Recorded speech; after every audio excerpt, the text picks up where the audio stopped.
হাসিনা এখনো মূল্য দিল না। আল্লাহ শাস্তি দিয়েছে। আল্লাহ কি শাস্তি দিয়েছে? ইন্ডিয়ার থেকে ফোর্স নিয়ে এসেছিল, তাদের পর্যন্ত পাশায় লাঠি দিয়ে, দেখছেন না আপনারা টেলিভিশনে মিডিয়ার মাধ্যমে, প্লেনে ওঠার জন্য সব দৌড়াচ্ছে ভিন্ন একটা পোশাকে। বহু চেষ্টা করেছে, গুলি করে দেওয়া দাও, তোমাদেরকে দিয়ে এসেছি এই জন্য, এই হেঁটে বসাইছি তোমাদেরকে এই জন্য, গুলি করে দেওয়া দাও। সেনাবাহিনী প্রধান, বাংলার সূর্য সন্তান, আমার সেনাবাহিনীর লোকেরা এই কথাটা মানে নাই। মানলে হয়তো আমরা অনেক সন্তান হারিয়ে ফেলতাম, কি হতো আল্লাহ জানে। কিন্তু হাসিনার এই কথা ওনারা মনে নাই। উনি সর্বোচ্চ চেষ্টা করেছে, কিন্তু আল্লাহ রাব্বুল আলামিন তার ক্ষমতা শেষ করে দিয়েছে। এটাই তার শেষ, এই সময়টাই তার শেষ সময়। তাই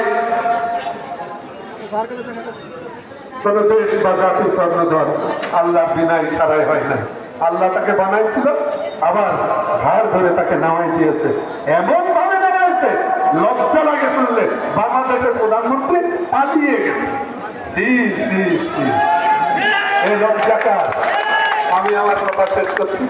আমার আজকের এই আয়োজক যারা ছিলেন, সমস্ত আয়োজক খুব সুন্দর আয়োজন করেছেন। খুব এই ডেকোরেশনটা থেকে আমি বিমুক্ত হয়েছি। তাই এদেরকে ধন্যবাদ জানাই, আয়োজকদের ধন্যবাদ জানাই।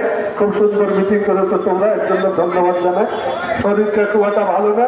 আমার ফরজুল্লাহ, আমার ভালো উপস্থাপক, আমার নেতা এবারে কথা বললেন এই যে আহমেদ বাচ্চুল্লাহ, হ্যামিলনের বংশীবাদক, আমার প্রিয় নেতারের আহসানুল হক মোল্লা সাহেবের সুযোগ্য সন্তান।